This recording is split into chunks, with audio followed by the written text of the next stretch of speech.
அனைவருக்கும் வணக்கம். மேசராசிக்காரர்கள் உலகின் எந்த மூலையில் கதறி கதறி அழுதாலும் இவை நடந்தே தீரும் என்று சொல்லக்கூடிய வகையில் அக்டோபர் மாதத்தில் எந்தெந்த நிகழ்வுகள் அமைந்துள்ளன, குறிப்பாக அக்டோபர் மாதம் முடிவதற்குள் கிரகநிலைகளில் ஏற்படக்கூடிய அதிரடியான மாறுதல்கள் எப்பேற்பட்ட மாற்றத்தை ஏற்படுத்தி கொடுக்க போகின்றன என்பதை ஆராய்ந்து பார்க்கும் போது இந்த வேளையில் மேசராசிக்காரர்களுக்கு எதிர்பார்ப்பதை காட்டிலும் பல நிகழ்வுகள் சாதகமாக கைகூடக்கூடிய அமைப்பில் கிரகநிலைகள் வலம் வந்தாலும் கூட சில கிரகநிலைகள் சாதகமற்ற சூழலையும் எதிர்பாராத சில தடையையும் சிரமத்தையும் ஏற்படுத்துவதால் இந்த வேளையில் தவிர்க்க முடியாத வகையில் சில விரய செலவுகளை உலகின் எந்த மூலையில் கதறி கதறி அழுதாலும் தவிர்க்க முடியாத ஒன்றாக பார்க்கப்படுகிறது. அதோடு மட்டுமல்லாது இந்த வேளையில் உங்களுடைய வளர்ச்சி சிறிதாக இருந்தாலும் மற்றவர்களின் போட்டி பொறாமை என்பது நிச்சயம் நிறைவாகவே இருக்கிறது. எனவே உலகின் எந்த மூலையில் கதறி கதறி அழுதாலும் மற்றவர்களின் போட்டி பொறாமையை சமாளிக்கக்கூடிய வகையில் சில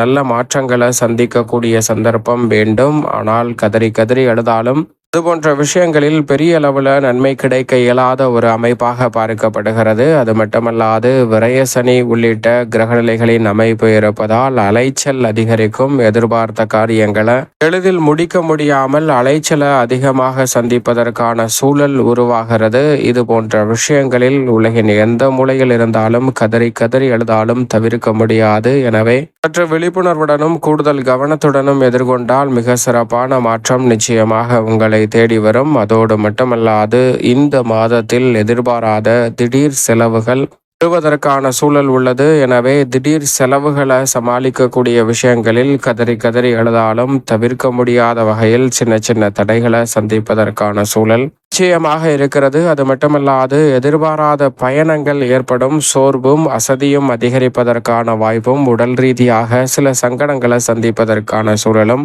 உருவாகலாம். எனவே இது போன்ற விஷயங்களில் மட்டும் உலகின் எந்த மூலையில் இருந்தாலும் கூடுதல் கவனத்துடனும் விழிப்புணர்வுடனும் இருப்பது நல்லதாக அமையும் மேசராசிக்காரர்களுக்கு. ஏனென்றால் இந்த வேளையில் சாதகமற்ற அமைப்பு என்று சொல்லக்கூடிய வகையில் விரயத்தில் வக்ரகதியில் வலம் வருகிறார். எனவே கூடுதல் கவனத்துடன் இருக்க வேண்டும் சனியின் அமைப்பு காரணமாக. அதே வேளையில் இந்த தருணத்தில் ராசியின் அதிபதியான செவ்வாயை பொறுத்த வரைக்கும் சப்தமஸ்தானம் என்று சொல்லக்கூடிய 7ஆம் இடத்தில் வலுவாக வலம் வருகிறார். அவர் நீங்கள் நினைப்பதை காட்டிலும் பல எதிர்பார்ப்புகளை இந்த தருணத்தில் பூர்த்தி செய்கிறாருங்க. இந்த மாதத்தின் இறுதியில் மிக வலுவாக அவர் அஷ்டமஸ்தானத்தில் நுழைய போகிறார். எனவே ராசியின் அதிபதியான செவ்வாயின் அமைப்பு எதிர்பார்ப்பதை காட்டிலும் பல அதிரடியான மாற்றத்தை ஏற்படுத்தி கொடுக்கிறது. பெரும்பாலும் சப்தமத்தில் தான் நிலை கொண்டிருக்கிறார். எனவே இந்த தருணத்தில் 7ஆம் இடமான சப்தமஸ்தானம் வலுப்பெறுவதால் நீங்கள் எதிர்பார்ப்பதை காட்டிலும் விளைச்சல் வீண் விரயம் ஏற்பட்டாலும் கூட சுப விரயங்கள் நிறைவாக கிடைக்கும். கல்யாண கனவுகள் நினைவாகும்.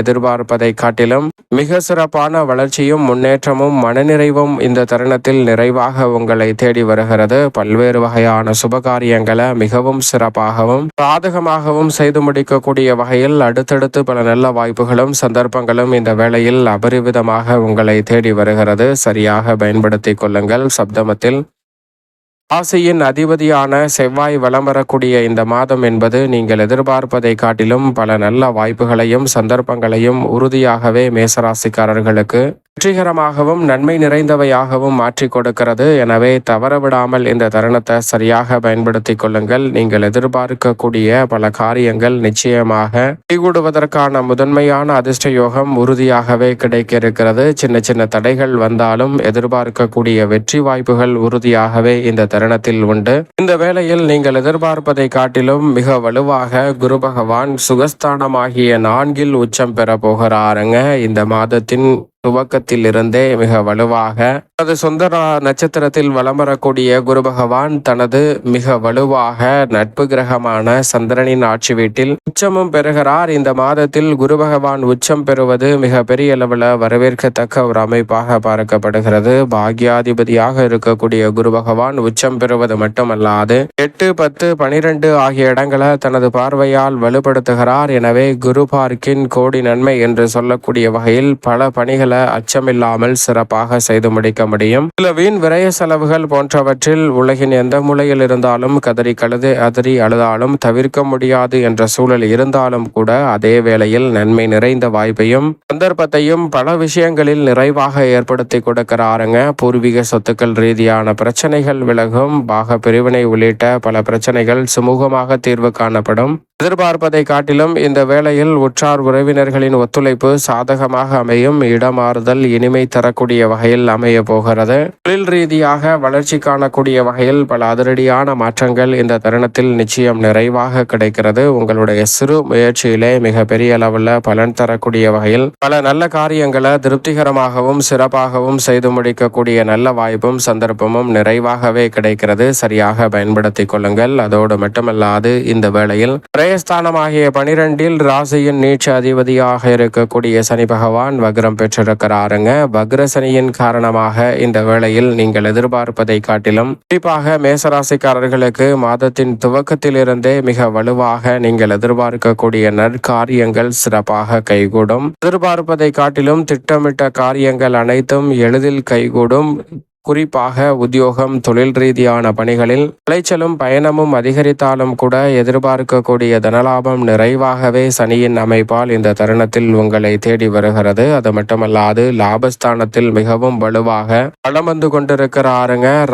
ராகு லாபத்தில் இருப்பதால் நீங்கள் நினைப்பதை காட்டிலும் பல பிரச்சனைகள் தவிடுபடியாகும். முன்னேற்றம் நிறைவாக கிடைப்பதோடு லாபத்தை பல மடங்கு உயர்த்தி கொள்ளக்கூடிய வகையில் பல நல்ல காரியங்களை நுணுக்கமாகவும் நுட்பமாகவும் செய்து முடிக்கக்கூடிய சந்தர்ப்பம் வலுவாக கிடைக்கிறது. இந்த தருணத்தில் பொது வாழ்வில் இருப்பவர்களுக்கு திடீரென புதிய பொறுப்புகள் கிடைப்பதோடு மட்டுமல்லாது எதிர்பார்ப்பதை காட்டிலும் மனதில் ஏற்படக்கூடிய குழப்பம் சிக்கல் போன்றவை நீங்கி மனநிறைவும் மகிழ்ச்சியும் நிறைவாக உங்களை தேடி வரக்கூடிய வகையில் பல்வேறு வகையான நல்ல வாய்ப்புகளும் சந்தர்ப்பங்களும் உறுதியாகவே கைகூடுகிறது. எனவே சரியாக இந்த தருணத்தை பயன்படுத்திக் கொள்ளுங்கள். பூர்வ புண்ணிய ஸ்தானம் ஆகிய 5 வலம் வருகிறாருங்க. மோட்சக்காரகரான கேது 5 இருப்பதால் ஐயமின்றி தெளிவாகவும் துணிச்சலுடனும் பல பணிகளை சிறப்பாக செய்து முடிக்கக்கூடிய நல்ல சந்தர்ப்பம் உண்டு. எதிர்காலத்தை பற்றிய அச்சம் குழப்பம் நீங்கி தெளிவான மனநிலையுடனும் சிறப்பாகவும் செயல்படுவதற்கான நல்ல வாய்ப்பும் சந்தர்ப்பமும் இந்த வேளையில் அபரிவிதமாக கிடைக்கிறது. அதோடு மட்டுமல்லாது இந்த வேளையில் 5ஆம் இடத்தில் வலுவாக வலம் வரக்கூடிய சுக்கிரன் ருணரோக சத்ருஸ்தானம் ஆகிய 6ஆம் இடத்திற்குள் நுழைவது சற்று சாதகமற்ற அமைப்பாக பார்க்கப்படுகிறது. ராசிக்கு 2 மற்றும் 7ஆம் இடத்தின் அதிபதியான சுக்கிரன் மிகவும் வலுவாக ருணரோக சத்ருஸ்தானம் ஆகிய 6இல் அமர்வதோடு மட்டுமல்லாது அங்கு நீச்சம் பெறுகிறாருங்க.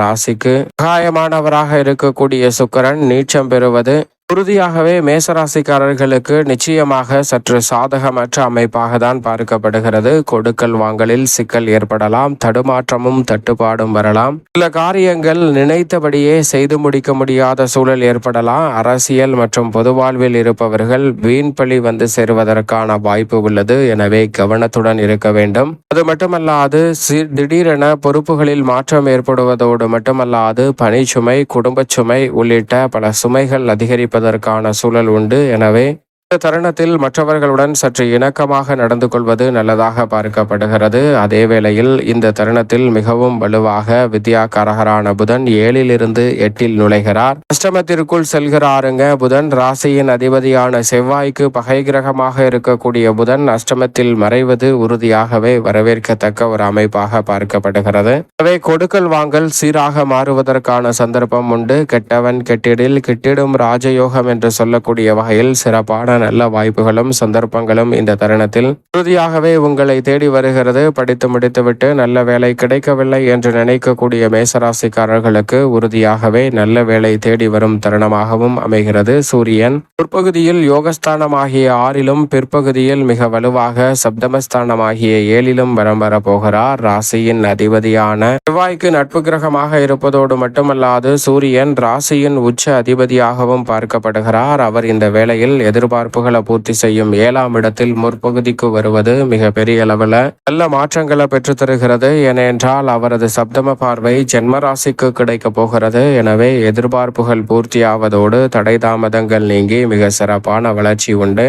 அதோடு மட்டுமல்லாது இந்த வேளையில் மிகவும் வலுவாக சந்திரன் 12 இடங்களிலுமே மாறி மாறி வலம் வரப் போகிறார். சந்திரன் 12 இடங்களிலும் மாறி மாறி வலம் வருவதால் நன்மை தீமை கலந்த ஒரு அமைப்பாக தான் பார்க்கப்படுகிறது. எனவே சற்று கவனத்துடனும் விழிப்புணர்வுடனும் செயல்பட்டால் பல சிரமங்கள் விலகும். இந்த தருணத்தில் புதிதாக பல நல்ல சுபகாரியங்கள் வீண் விரய செலவுகளை சுப விரயங்களாக மாற்றக்கூடிய சந்தர்ப்பம் வலுவாக கிடைக்கும். அதற்கு உறுதியாகவே மேசராசிக்காரர்கள் வாரத்தில் வியாழக்கிழமை விரதமிருந்து அருகாமையில் உள்ள பூலோகநாதர் ஆலயம் சென்று தீபம் ஏற்றி வழிபாடு செய்யுங்கள். உறுதியாகவே நீங்கள் நினைப்பதை காட்டிலும் மிக சிறப்பான நல்ல வாய்ப்பும் சந்தர்ப்பமும் உலகின் எந்த மூலையில் கதறி கதறி எழுதாலும் அவை அனைத்தும் விலகி நன்மை நிறைந்தவையாக மேசராசிக்காரர்களுக்கு உறுதியாக கைகூடும்.